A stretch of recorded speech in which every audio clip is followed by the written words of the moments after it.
Hey guys, Cameron here with Emerson Property Management. Every week I bring you tools, tactics, strategies, lessons I've learned, things that have helped me build up a sizable rental portfolio in about 2 years and now manage that portfolio. Today, guys, the whole premise is going to be realtors are not property managers. Realtors do not equal property managers. Okay, I'm going to cover why that is and get into that, but I've seen this too many times come up, and I want you guys to know that it has to be known. I think people convolute and confuse the things, and it's just not true. So I'm going to cover that in this video. If you guys are looking at a realtor to do your property management, you might want to tune in. But before we get into this, if you guys like this stuff, find it valuable, like, subscribe, share it, comment. We really appreciate that. If not, give us some feedback below. Don't share it out of pity.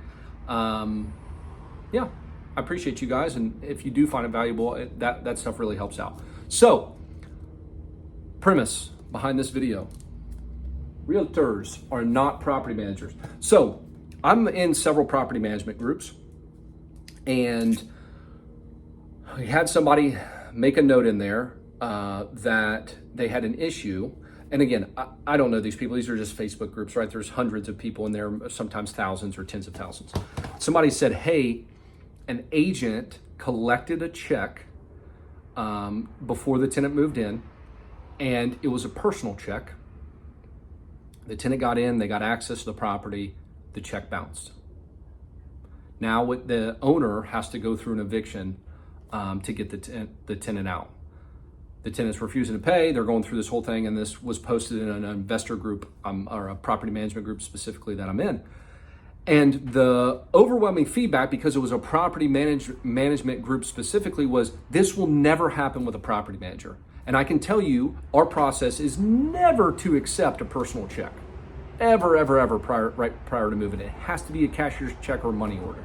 We would never allow a person access to a property without having a full security deposit and first month's rent in cashier's check or paid way in advance. So it stirred up all this conversation about, this is what happens when you have realtors do property management. Now, before I get into that, I'm not bad-mouthing realtors. I'm not bad-mouthing realtors. If you judge a fish by its ability to climb a tree, it's going to spend its whole life thinking it's a failure, right? I think that's an Einstein analogy. But realtors are really good at sales. They are buying and selling houses, right? And let me even step back further. So in Texas, property managers, if you're going to do third-party property management, meaning manage property for other owners, you have to be a licensed agent in Texas. You have to go through all the classes that a licensed realtor would go through or a licensed agent would go through to be able to manage property. Now, once you have that license, you can buy and sell real estate, but most property managers are going to focus on property management, or property management companies are going to focus on property management. Typically, you'll build out a division with buying and selling, but property managers are going to focus on property management and do some buying and selling on the side. Realtors, when they get their license, they're focused on buying and selling real estate, building relationships with people. And what I see happen a lot is realtors will not want to lose their owner client, so they do the property management for the owner. So an example, somebody sells me 123 Main Street, this agent, and I'm like, okay, do you know any property managers? Well, hey, I'll do it. As the agent says, I'll do it for you for $100 a month or whatever the price is. Or some people do it for free. I'll do it for free because you're just going to fix this up for a year or two and then you're going to sell it. So this agent that now is focusing on $5,000 to $15,000 commission checks is doing property management for a handful of clients until they're ready to sell, so they don't lose that client. I can tell you, and like I said, just like with this experience, it is not a wise move if you're looking at hiring a property manager to use your realtor for that. Now, let me backpedal a little bit from that. There are realtors that focus, their main business is buying and selling, but they might have a property management division in their brokerage. The same way as property managers might have a brokerage division. But The agents that focus solely on buying and selling are not the ones to be doing property management, that just do property management on the side, not agents you want to have managing your property. Why is that, Cameron? Well, I can tell you about 100 different reasons, but the property code changes, the Texas property code changes every 2 years.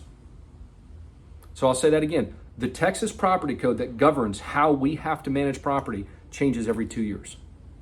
So if you're not keeping your finger on the pulse, I've done presentations where asking when you can charge a late fee. There were licensed agents in there that had no idea. The code changes every 2 years. As property managers, as our main business being property management, it's just like doing basketball and tennis. If I focus and all I do is basketball, yeah, I might be an athlete, might be able to play a little tennis, but I'm really good at basketball. And we might have a tennis division or tennis courts or whatever, but you get my analogy. It's like, that's probably a piss poor analogy, and sorry, tennis players and basketball players. But if your specialty is one thing and you're trying to get them to do something different, they might be okay at it, but they're not going to be really, really good. So be cognizant and be cautious.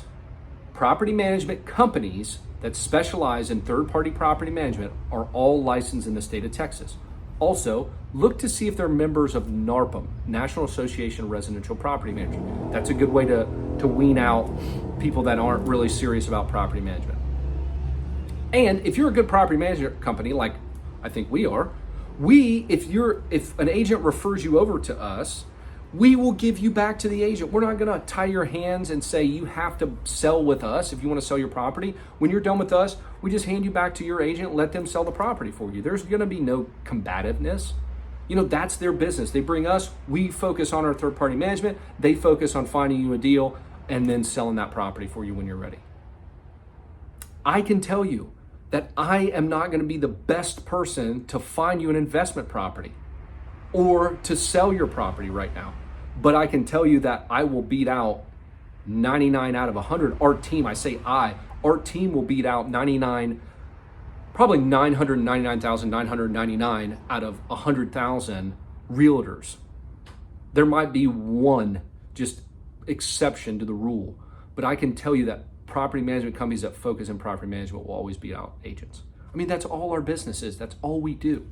So I've said it 100 times, but guys, not all realtors are property managers.